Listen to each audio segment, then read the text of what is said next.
ఉంది అని మొన్న కూడా అన్నారు, కానీ అనేవన్నీ కూడా అంటున్నారు. డెఫినెట్ గా ఇప్పుడు ఎట్లుంటదంటే భరత్ గారు, ఇప్పుడు ఒక హైకోర్టు జడ్జి సుప్రీంకోర్టు జడ్జి ఒక తీర్పు ఇస్తారు. ఇచ్చిన తర్వాత పైన ధర్మాసనం కావచ్చు, ఇద్దరు జడ్జీల బెంచ్ కావచ్చు, దాన్ని చీల్చి చెండాడుతుంది. ఆయన సహచర జడ్జే, బట్ వాళ్ళు అనరాని మాటలు కూడా కామెంట్స్ స్ట్రిక్చర్స్ కూడా పాస్ చేస్తారు. అంటే జడ్జి మీద గౌరవం వేరు, జడ్జి ఇచ్చిన జడ్జిమెంట్ మీద గౌరవం వేరు. ఇప్పుడు జడ్జిమెంట్ ట్రాష్ అనొచ్చు, కానీ జడ్జిని అనడానికి ఉండదు.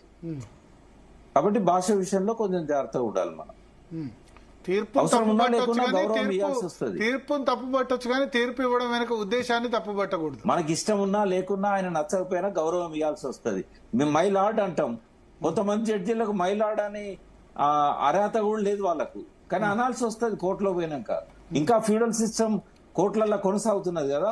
నేను ఆ మై లార్డ్ అనడం ఇష్టం లేకనే ప్రాక్టీస్ మానేశాను 25-30 ఏళ్ల కింద. ఓకే ఓకే అక్కడ ఫ్యూడల్ లాంగ్వేజ్ ఇంకా ఉంది కోర్టులలో. కొంతమంది రూలింగ్స్ ఇచ్చారు అట్లా అనాల్సిన అవసరం లేదని, బట్ ఇంకా అనిపించుకుంటున్నారు. వీళ్ళు అంటున్నారు వంగి లోపల పోయేటప్పుడు సలాములు చేయాలి, వీపు చూపెట్టద్దు జడ్జి గారికి. నేను ఇప్పటికే కంటెంప్ట్ ఆఫ్ కోర్టులో సుప్రీంకోర్టు దాకా పోయి కపిల్ సిబాల్ చేతిలోంచి బయటపడ్డా. ఇప్పుడు ఏమనంటే మళ్ళీ నాకు కంటెంప్ట్ ఆఫ్ కోర్టు వేస్తారు. అందుకే కొన్ని ఇబ్బందులు ఉంటాయి. ఓకే, సో ఒకటి ఇక్కడ బేసిక్ గా ఆయన తప్పుబట్టిన